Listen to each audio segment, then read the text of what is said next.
അറബിക്കടലാണ്. അതിന് എത്ര കടലത്ത് ഏത് തോണിക്കാരൻ കുത്തി നിർത്തിയാലും അറബിക്കടൽ ഇരുവിൽപ്പണിയിൽ എത്തുക തന്നെ ചെയ്യും. മാറിപ്പോയി. ഇരുവഴിഞ്ഞിപ്പോഴും അറബിക്കടൽ എത്തുക തന്നെ ചെയ്യും. ഇരുവഴിഞ്ഞ് അറബിക്കടൽ ഉള്ളതാണെങ്കിൽ കാഞ്ചന മൊയ്തീനുള്ളതാണ്. എന്തി അച്ഛനോട്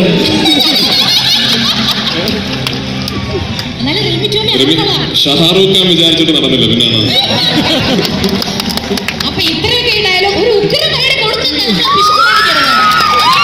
നാഷണൽ അവാർഡ് ഓസ്കർ അവാർഡ് വരെ മേടിക്കേണ്ട ഒരു നടനാണ്.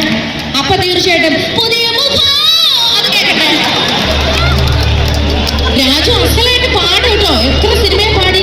ലേറ്റസ്റ്റ് ഏത് സിനിമയിലെ പാടിയത്? അമരക്ബരം തോണി അല്ലേ? പ്രേമമെന്നാൽ എന്താണ് രാജു?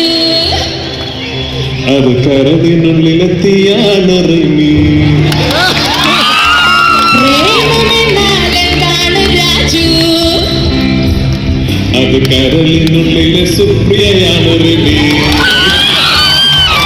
ചങ്കു വേടച്ചാലും കാണൂലേ, എന്റെ നെഞ്ചു വേടച്ചാലും കാണൂലേ. ഈ ചങ്കെടുത്തു ഞാൻ തന്നപ്പോ നിങ്ങൾക്കൊക്കെ എങ്ങനെ ചെമ്പെടുത്തു എന്ന് പറയാൻ തോന്നി രാജു? Too much. പിന്നെ എന്തെങ്കിലും രാജുവിന്റെ കേട്ടോ. രാജു ഒത്തിരി നമ്മുടെ ജനങ്ങൾക്കിടയിലോട്ട് വന്നിരിക്കുകയാണ്. കാരണം രാജുവിനെ അറിയാം. നിങ്ങളൊക്കെ അല്ലേ രാജുവിന്റെ ഏറ്റവും ഇവിടെ പറയരുത്. ഇത് തിരുവനന്തപുരമാണ്. ഞാൻ പണ്ട് ഇവിടെ ഇടയിലായിരുന്നു. രാജുവിന് എപ്പോഴും ആ ഓർമ്മയുണ്ട്. അപ്പൊ മൊയ്തീനിലെ ഒരു രണ്ടുപേരും ഇവിടെ മറ്റേ പാട്ട് എന്നിലെ എല്ലിനാൽ അല്ലെങ്കിൽ രാജുവിന് ഇഷ്ടപ്പെട്ട ഏതെങ്കിലും ഒരു പാട്ട് രണ്ടുപേരും. അയ്യോ ഞാൻ പാടുന്നില്ല. ഡയലോഗ് പറഞ്ഞില്ല. റിമിയൊക്കെ ഇപ്പൊ തകർത്ത് വിജയൊക്കെ ഇരിക്കുന്നു. പാട്ട് പാടിയ വിജയ്. എന്നാലും മൊയ്തീനിലെ ഏറ്റവും ഇഷ്ടപ്പെട്ട പാട്ട് ശാരദാംബരം ചാരുചന്ദ്രിക.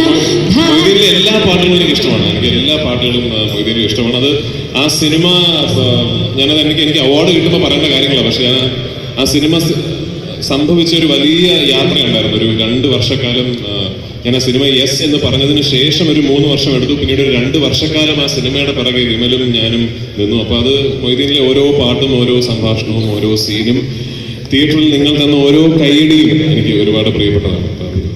Thank you Raju. Thank you so much.